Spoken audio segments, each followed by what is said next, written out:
Okay, so it says a large software company gives job applicants a test of programming ability, and the mean for that test has been 160 in the past. So they give them some large software company gives job applicants a test programming ability. The average on that test has been 160 in the past. 25 job applicants are randomly selected from one large university, and they produce a mean score and standard deviation of 165 and 12 respectively. Use a 0.05 level significance to test the claim that this sample comes from a population with a mean score equal to 160. Find the p-value and round your answer to two places. So it's a p-value question. In the end, they want a p-value. So, all right, you know what we need to do? Go on the exam notes. If you go look, the first thing is the claim, isn't it? You've got to start with the claim. What's being claimed? A lot of times that's one of the most tricky steps. It's very important. What's being claimed? There's the word claim right there. Test the claim that this sample comes from a population with a mean equal to 160. Mean equal to 160. That was pretty straight ahead, right? All right, let's go to the HO and the H1. So what's HO? Always equal, huh? Always equal.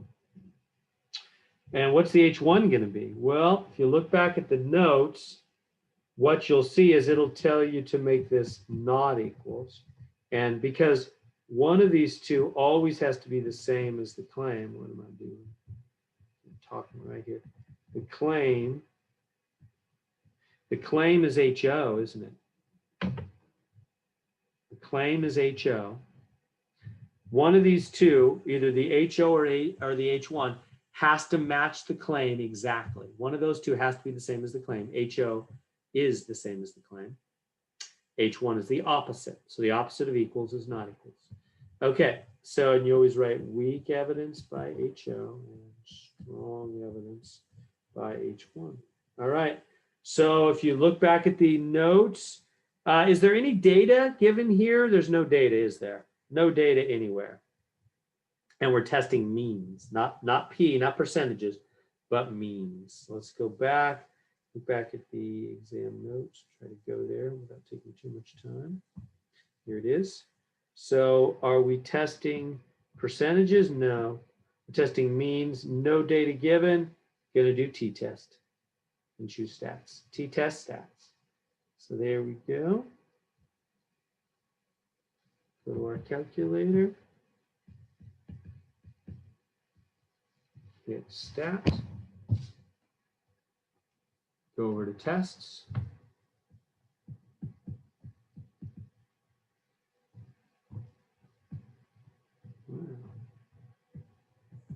Go down to number 2, which is t-test.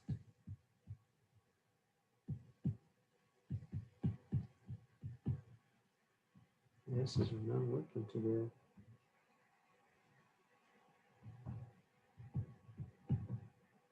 And hit enter. All right, hit enter. And on number 2 t-test, and when you do, then you choose stats. So you want to highlight stats and hit enter.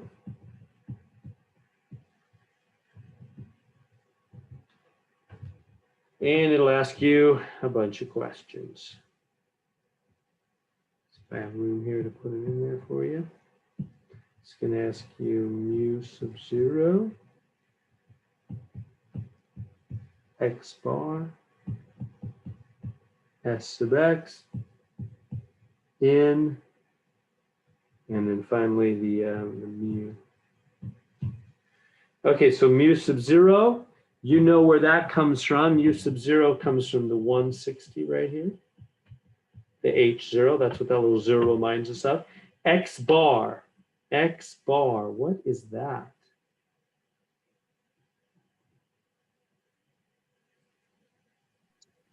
Is it 12? Well, there's a mean score and a standard deviation of 165 and 12 respectively. So that means the first one's the mean.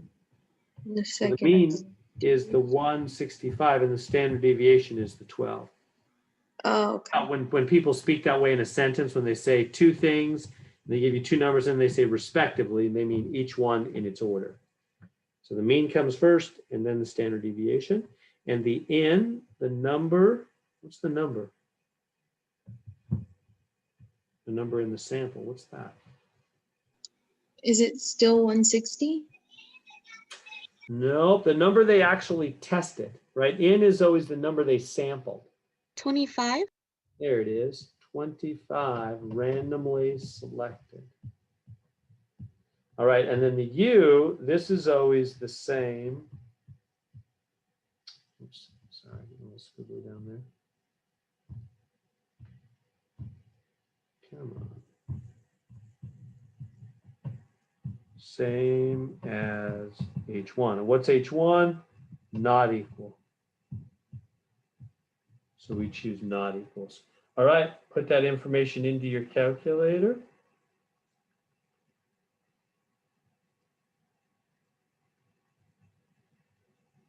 And I just did. And I got a p-value of what? 0.048. 0.048. Okay, so which answer is it? It's not there. Oh, isn't that disturbing? I'm just torturing you guys with none of these answers. Sorry to joke around. Students have told me I can't count how many times over the years how much they hate and despise with a passion none of these answers. And I still don't relent because I still do think it's a good way for me to find out the truth about what people know and don't know, which is my job, right? I'm not trying to be mean, but part of my job is to make sure I correctly figure out what people know and what people don't know, so that when I give the stamp of approval, which I want to give to all of you if I can, at the end, it's valid and truthful. So if I don't put in none of these, people would just guess their way through the test. Every now and then there's a none of these. So that way I know you're not just guessing your way through the test, you really know when the answer's there and you really know when it's not. I'm not wanting to torture you. Some of them are none of these. So this one's a none of these. I know it can be disturbing and you probably should double check your work, when you get a none of these, but sometimes that is the right answer.